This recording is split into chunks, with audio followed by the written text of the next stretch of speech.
Здравствуйте, самые лучшие зрители! Меня зовут Полина.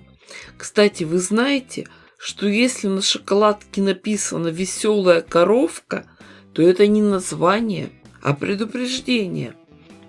А сегодня мы на диете. Шьем из маленьких кусочков ткани размером 6 на 6 сантиметров.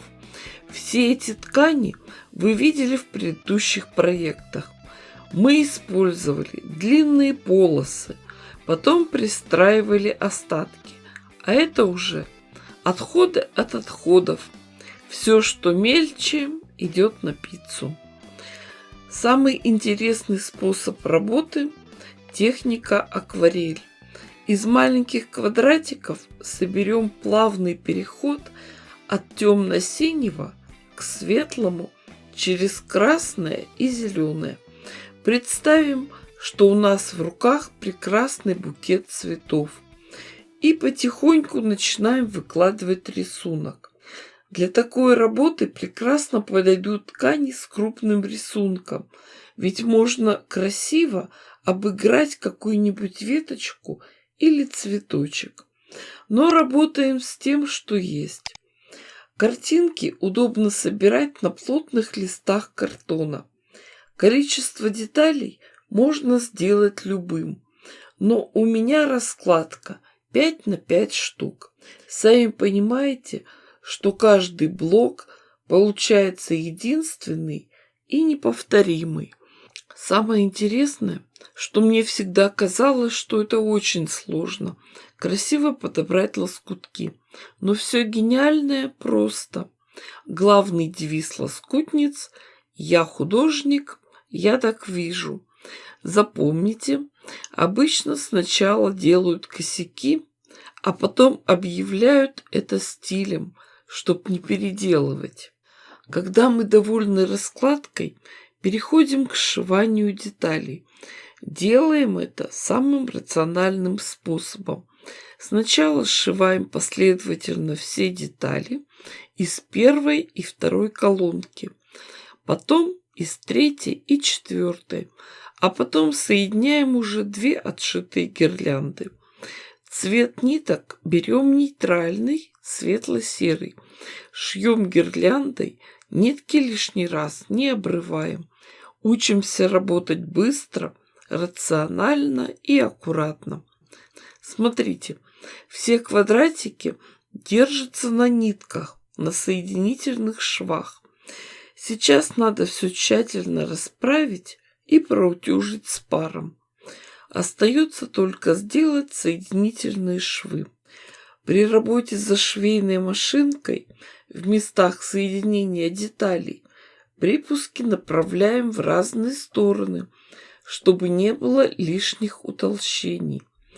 А так как мы шили гирляндой, нитки не обрывали, то все уголочки сойдутся автоматически.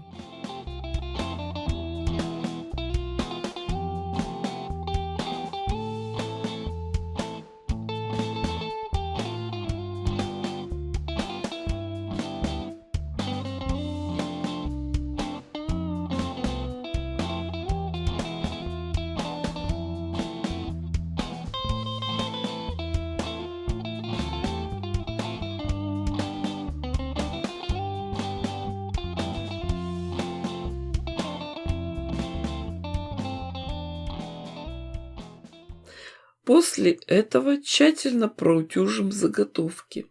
И смотрите, какие интересные блоки у нас получились.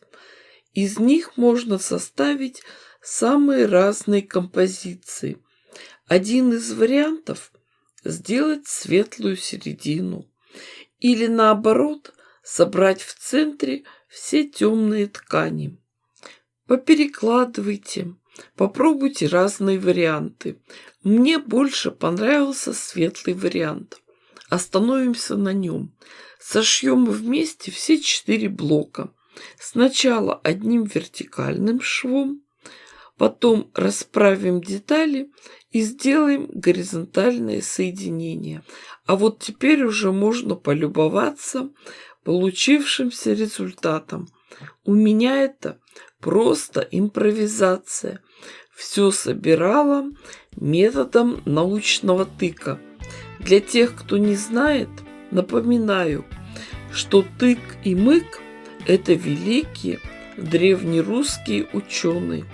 Их методом до сих пор пользуются люди во всем мире. Сначала они работали вместе, а потом к ним присоединился талантливый самоучка как-то так. А уже после этого они все вместе основали корпорацию «Так и надо». Знаете, девочки, я поняла, что мне надо подумать, что же дальше сделать с этой заготовкой. Размер получился 48 на 48 сантиметров. Можно сшить декоративную подушку. Но мне хочется еще продолжить работу с этим полотном, придумать продолжение. В общем, я пойду еще подумаю над своим поведением.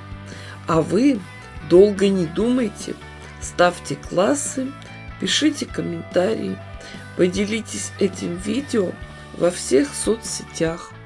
С вами была Полина. Всем пока-пока и до скорых встреч!